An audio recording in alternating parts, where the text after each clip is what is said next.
I was staring at my wife across the dinner table when she said it. Diane set down her wine glass and announced she had used Michael's college fund for Kyle's startup. The room went completely silent. My son Michael's fork clattered against his plate. The sound echoed in the sudden quiet. 18 years of savings, gone in one sentence.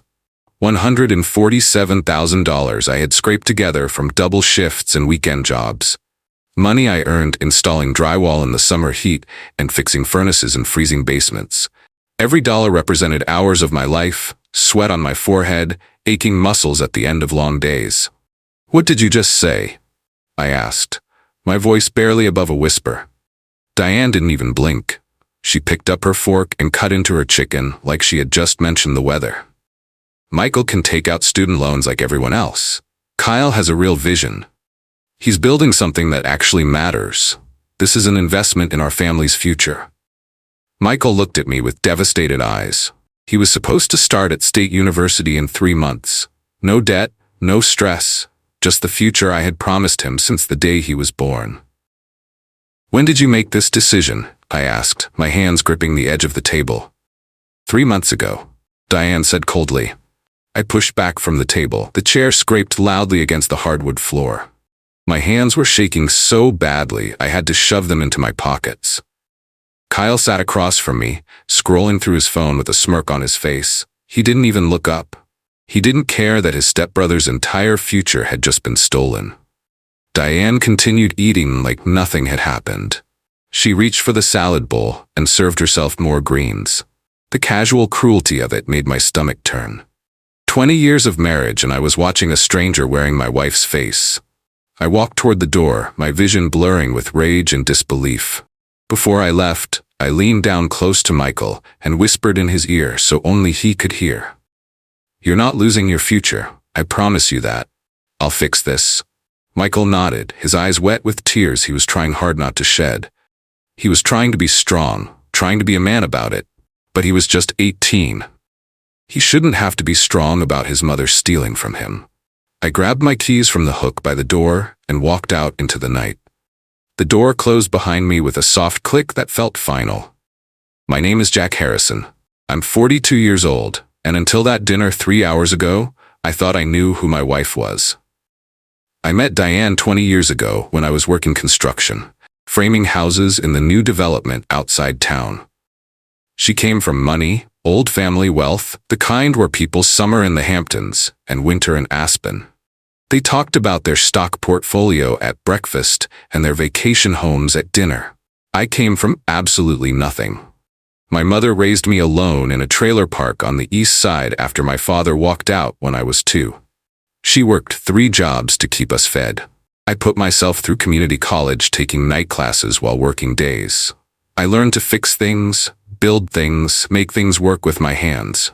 When Diane got pregnant with Kyle at 19, her family disowned her completely.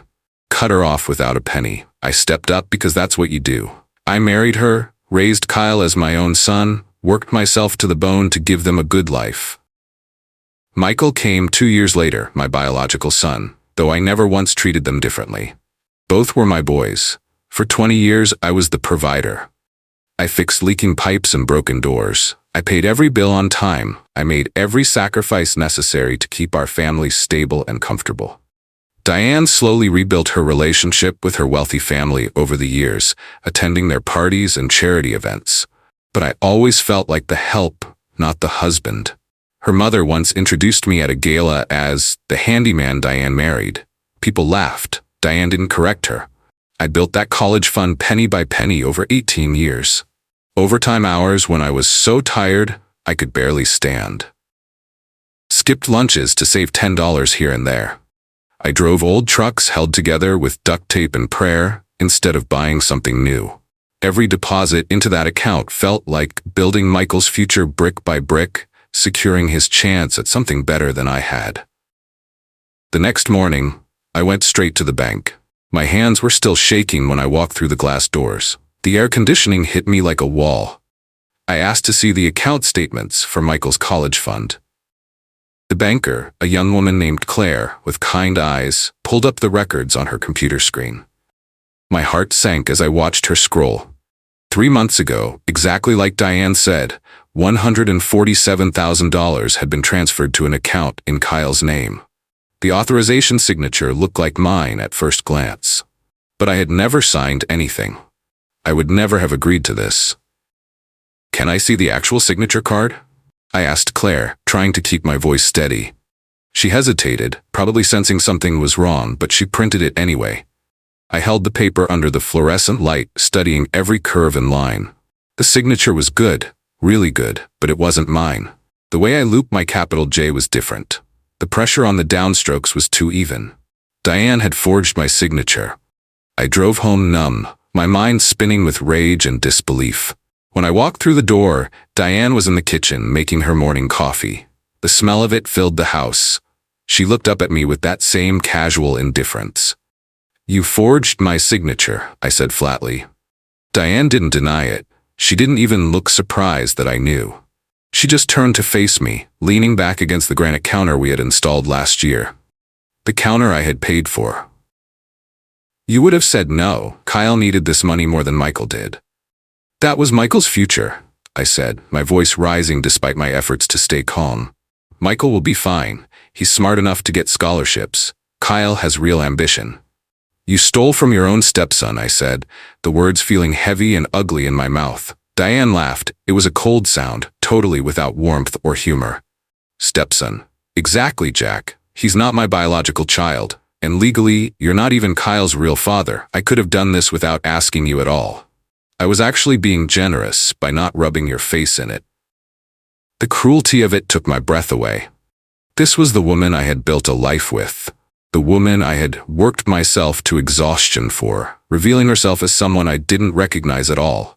I packed a bag that night. Just the essentials. Clothes, toiletries, my father's old watch. That was the only thing I had from him. Diane stood in the bedroom doorway watching me fold my shirts. Her arms were crossed, her face showing a mixture of amusement and contempt. "You don't have the spine to actually leave," she said, her voice dripping with mockery. "Where will you even go? Back to your trailer park roots? Back to living in poverty where you belong?" I didn't answer. I just kept packing, folding each item carefully, methodically. When the bag was full, I zipped it closed and walked past her without a word. I stayed at the Starlight Inn, a cheap motel off the highway, where rooms cost $49 a night. The place smelled like cigarette smoke and industrial cleaner. There were water stains on the ceiling that looked like maps of countries that didn't exist. The television only got 3 channels, and the picture was fuzzy on all of them. I lay awake that first night, staring at those water stains, wondering how my life had come to this point. How had I let this happen? How had I been so blind? Michael called me the next morning. I could hear him crying before he even spoke.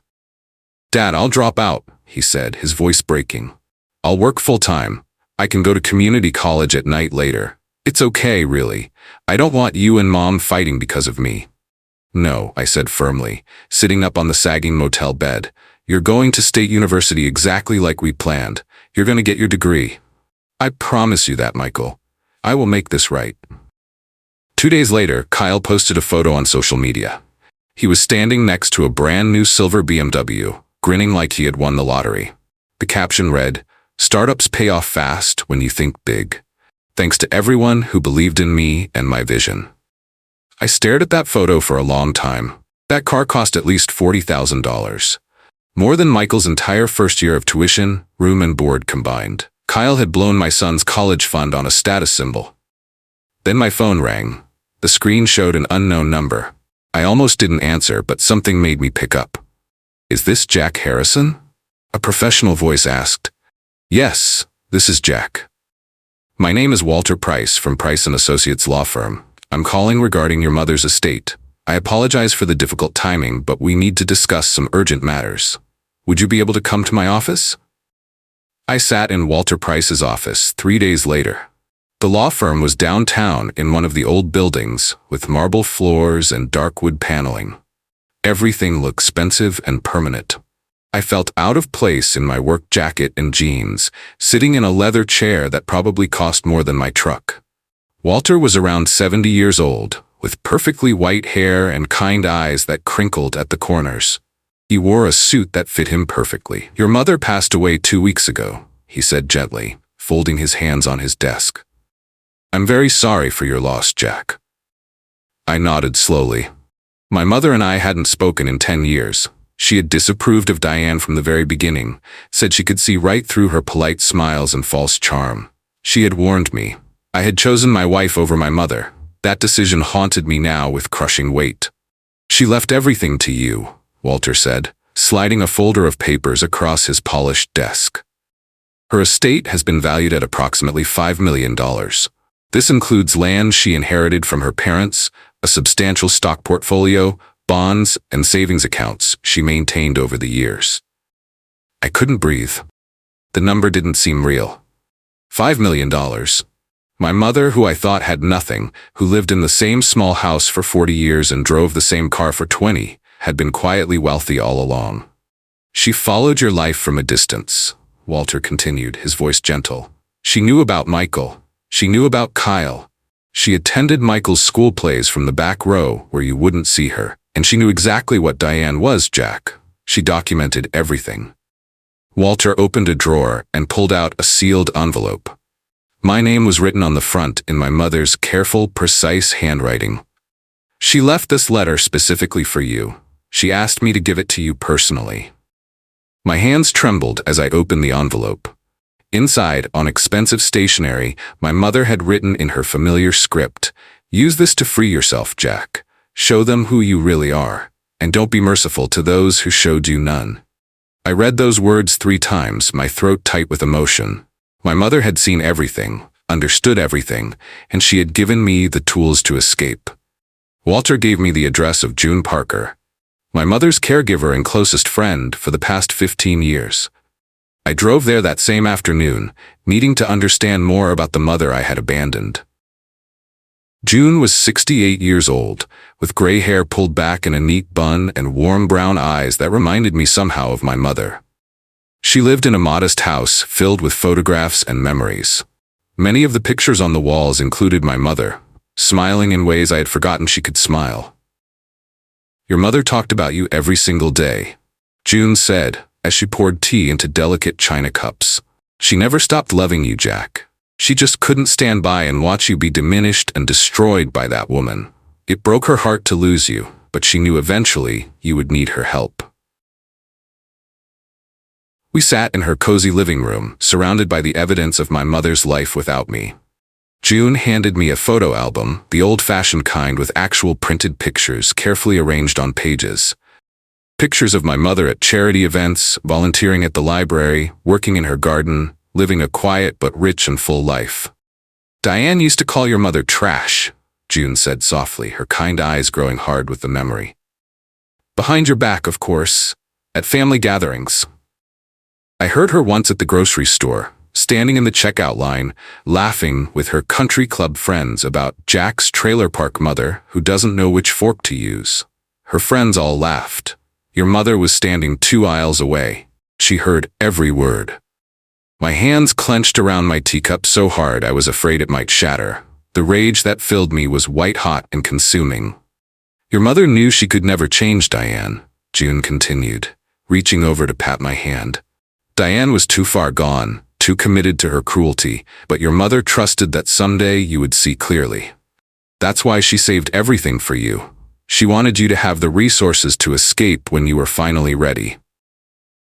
I stayed at June's house for 2 hours that afternoon. She told me stories about my mother's kindness, her quiet strength, her fierce intelligence, how she had volunteered at the homeless shelter every Tuesday, how she had mentored young women trying to escape abusive relationships, how she had lived simply not because she was poor, but because she found meaning in other things. When I finally left, June hugged me tightly at the door. "Your mother told me you were a good man who had forgotten his own worth. Don't forget it again, Jack. You have the power now to be who you were meant to be." Over the next month, I watched Kyle's startup from a distance. I didn't interfere. I just observed. Michael still lived at home with Diane and Kyle, so he kept me updated on everything happening.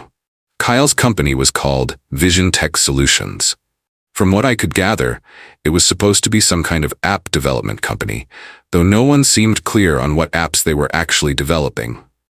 Kyle had burned through $180,000 in just 6 months. Not just Michael's college fund, but additional money Diane had given him from her own dwindling accounts. There was no revenue, no clients, no actual product anyone could point to. Nothing but expensive equipment, sitting in a fancy office, and big dreams. Michael told me Kyle had hired 2 of his college buddies as employees and was paying them generous salaries to basically play video games and order expensive takeout on the company credit card. He had rented a high-end office space with exposed brick walls and an espresso machine that cost $3,000. He drove that BMW to motivational speaker conferences where he talked about being an entrepreneur. Diane was starting to panic. I saw her selling jewelry online, pieces her mother had given her over the years. Items worth thousands of dollars going for hundreds because she needed quick cash. She was liquidating everything of value to feed Kyle's fantasy.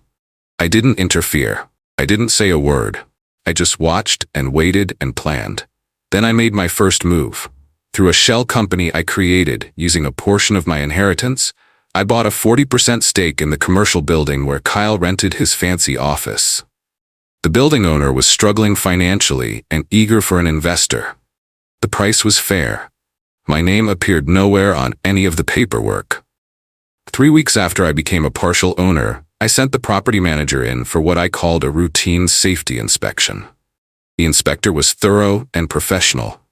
He found code violations everywhere. Faulty electrical wiring that was a genuine fire hazard. Black mold growing in the walls behind the exposed brick. Kyle thought looked so trendy. Multiple fire safety violations, blocked emergency exits, missing smoke detectors. The list went on and on. The health department got involved because of the mold. They had no choice. Kyle's office was temporarily shut down by the city. He had exactly 48 hours to move all his expensive equipment out. Everything he had spent Michael's college money on had to be relocated immediately. Michael called me, trying hard not to laugh. "Dad, you should see it here. Kyle is completely losing his mind. He's screaming at Mom. She's crying in the bathroom. They're saying the office closure is going to cost them thousands in lost productivity. Mom had to hire movers with money she doesn't have." "That's very unfortunate," I said calmly, taking a sip of my coffee. Kyle tried desperately to find new office space, but commercial real estate in our area was expensive. Much more expensive than he had realized. He was bleeding money paying his so-called employees while having nowhere for them to work. The BMW payment was coming due. His credit cards were maxing out. Then his supposed angel investor, the one who had promised him $200,000 in funding, suddenly ghosted him completely. The investor's name was actually a representative from a venture capital firm I had quietly contacted. One phone call from me explaining the reality of Kyle's business, and that lifeline vanished into thin air. Diane tried frantically to use her family connections to help Kyle find new funding. But her influence had faded significantly over the years. She had borrowed too much money from too many relatives, made too many demands, burned too many bridges with her entitlement and contempt. Nobody was returning her calls anymore. Diane showed up unannounced at Michael's college campus one afternoon. He was living in the dorms now, his tuition mysteriously paid in full. Room and board covered too. Michael didn't know it yet, but I had used a portion of my inheritance to anonymously pay his entire first year through the university's scholarship office. Michael told me about Diane's visit later that night when he called. She'd cornered him near the library, desperate and crying. "I made sacrifices for you," she had told him, gripping his arm. "I raised you. I put a roof over your head. I deserve some gratitude and loyalty from you." Michael had looked at her with cold eyes I didn't know he possessed. "You made investments in Kyle," he said clearly. "I was just there, taking up space. There's a difference." He pulled his arm free and walked away from her. Diane stood in the campus courtyard crying, but students just walked past her without stopping. Nobody cared about a middle-aged woman having a breakdown. She was invisible. I attended Michael's graduation ceremony early, arriving before the crowds. I wore a tailored suit I had bought with my new wealth. Navy blue, perfectly fitted, with a silk tie. For the first time in 20 years, I looked like I belonged in Diane's world. Better than belonged. I looked successful. Diane saw me across the quad. Our eyes met over the heads of celebrating families. I didn't wave. I didn't smile. I just stood there in my expensive suit, and I watched her face change as she realized something fundamental had shifted. She knew I had won something, though she didn't understand what yet. After Michael's graduation ceremony, he introduced me to his professors with obvious pride. They praised his work ethic, his intelligence, his character. He was thriving without Diane's toxic influence poisoning everything. Kyle was desperate now, drowning. He brought a new potential investor to Diane's house to show off what he called the family's solid foundation and property portfolio. The businessman was interested in Kyle's pitch until he did his basic due diligence. The businessman looked confused as he reviewed the county property records on his tablet. "I'm sorry, but according to official records, you don't actually own this property anymore. The deed was transferred 8 months ago. I can't move forward with an investment when the collateral you're claiming doesn't actually exist." Diane went completely pale. "That's impossible. This house has been in my name for 15 years. But it wasn't impossible at all. Through another carefully structured shell company, I had quietly purchased the property rights to the land beneath Kyle's original office building 6 months ago. The building owner had been struggling with debt and was eager to sell. I had paid cash. The transaction was completely legal. Diane couldn't leverage property she didn't legally control anymore. The investor thanked them for their time and left, already deleting Kyle's number from his phone. That night, Diane showed up at my motel room. She pounded on the door hard enough that the neighbor's dog started barking. I opened it slowly, leaning against the doorframe. "You did this," she hissed, her face twisted with rage. "You deliberately sabotaged Kyle. You planned all of this. This is your revenge." I looked at her calmly. "I'm just getting started, Diane. What you've seen so far. You're not even halfway through what you actually deserve." She looked at me with genuine fear for the first time in our marriage. Real fear. The kind that comes from realizing you've miscalculated badly. "Jack, please.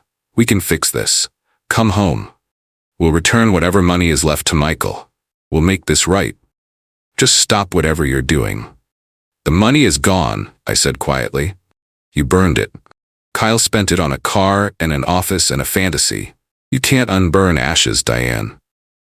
I closed the door in her face. She stood outside for another minute, then I heard her footsteps retreating down the outdoor corridor. The charity gala was Diane's last desperate attempt to salvage her reputation. Her family had connections to a local education foundation, and she was on the board of directors. She thought showing up in an expensive dress she had bought on credit, playing the victim, would restore her social standing. I bought a ticket to the same gala. I wore my tailored suit. I looked successful and calm. Diane saw me across the ballroom, and her face twisted with rage. She approached me deliberately in front of a crowd of board members and donors, her voice loud and accusing. "How petty are you, Jack? Sabotaging your own stepson? Destroying your own family out of spite? This is pathetic." The room went quiet. Everyone turned to watch, all eyes on us. I spoke calmly, my voice measured and clear. "I worked 2 jobs for 18 years to build a college fund for my son. You stole it by forging my signature.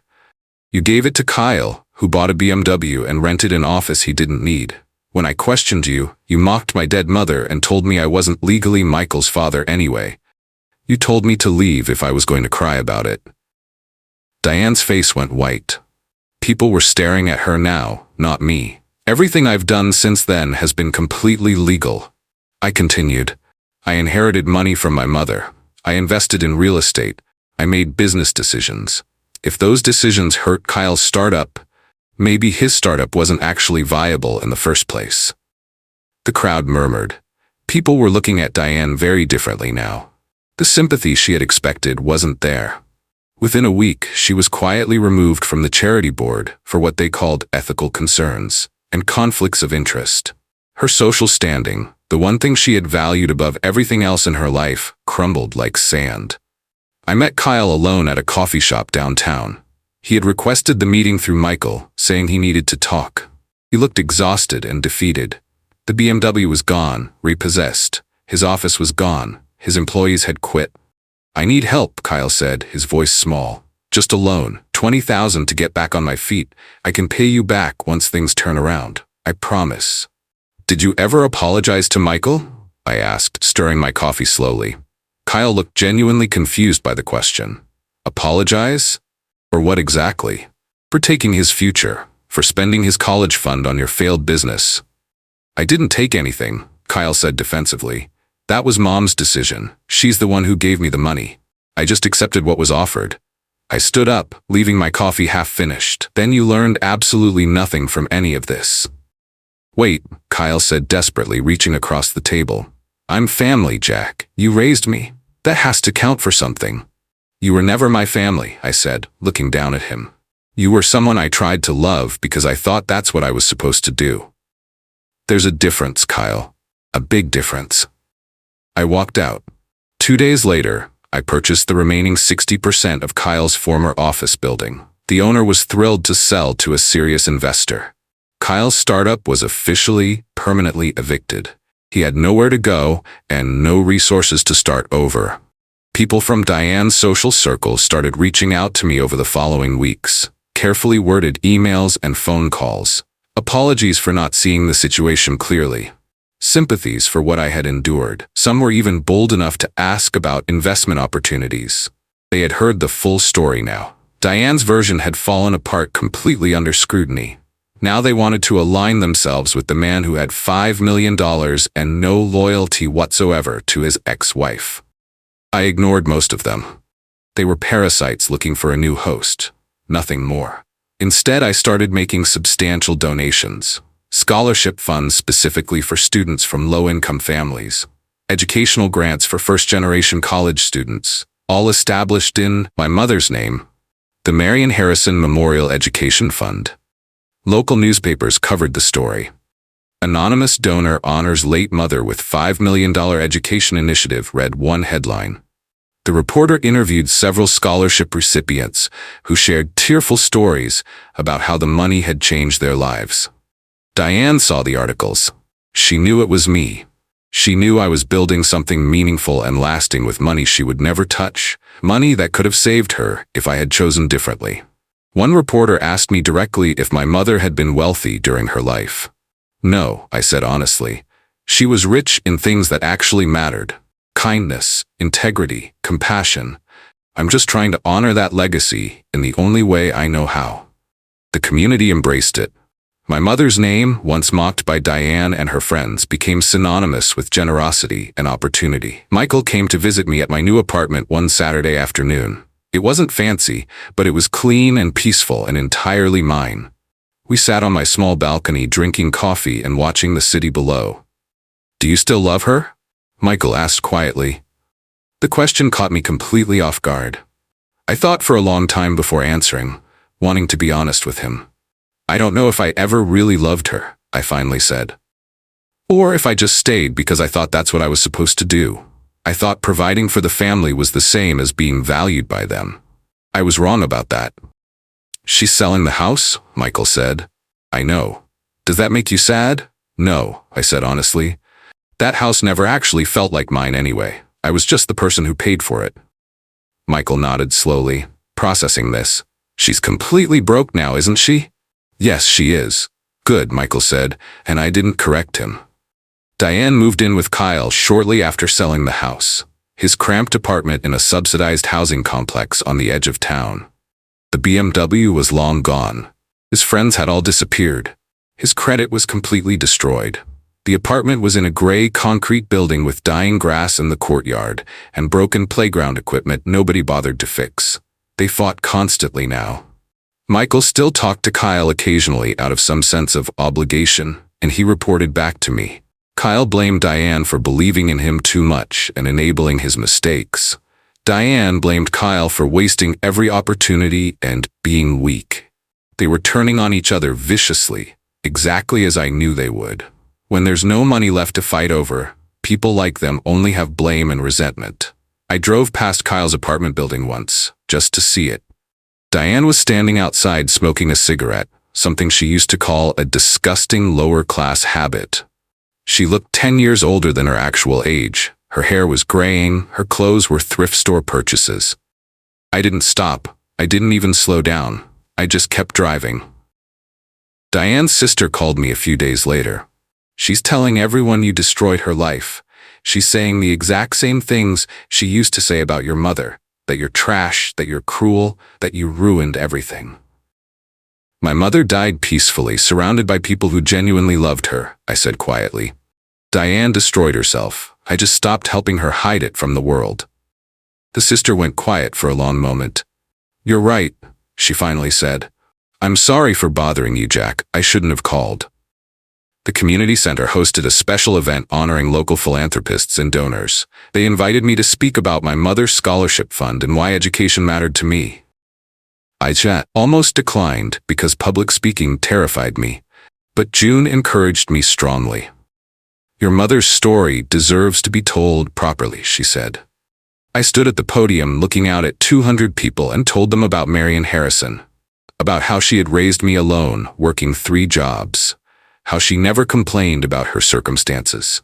How she taught me that dignity wasn't about money or status, it was about character and how you treated people. My mother wasn't trash, I said, looking directly at where Diane sat in the back corner of the room. She hadn't been invited, but she had come anyway, unable to resist.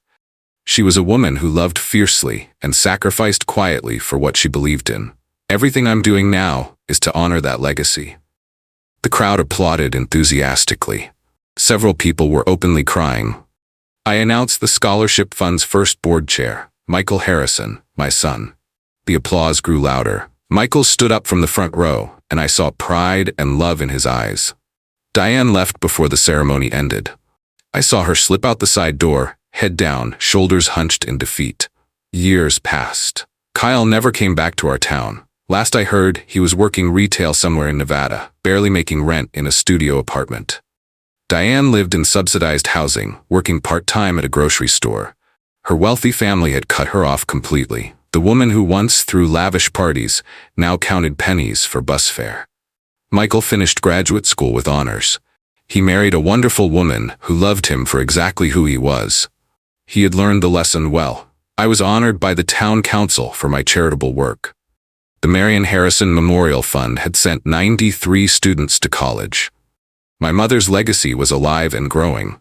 At the ceremony, a reporter asked, "Do you have any regrets about how things turned out?" "Only one," I said honestly.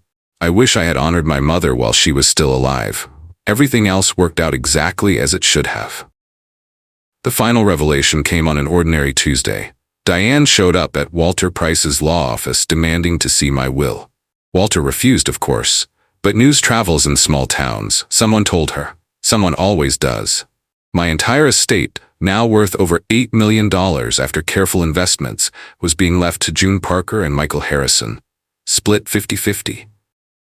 June, the stranger Diane had mocked and called beneath her, would inherit $4 million. The caregiver who had shown my mother dignity would be financially secure for life. Diane tried to contest it one final time. She couldn't even afford a lawyer. The case died before it began. I visited my mother's grave on the anniversary of her death. I laid white roses, her favorite. "It's done, Mom," I said quietly. "We're free. You were right about everything." The wind rustled through the trees. The sun was setting, painting the sky gold. I stood up and walked to my car. In the rearview mirror, I could see the headstone, Marion Harrison, 1945 to 2020. Beloved mother. Justice, I realized, has its own timeline. You just have to be patient enough to let it unfold. I drove away finally, completely free.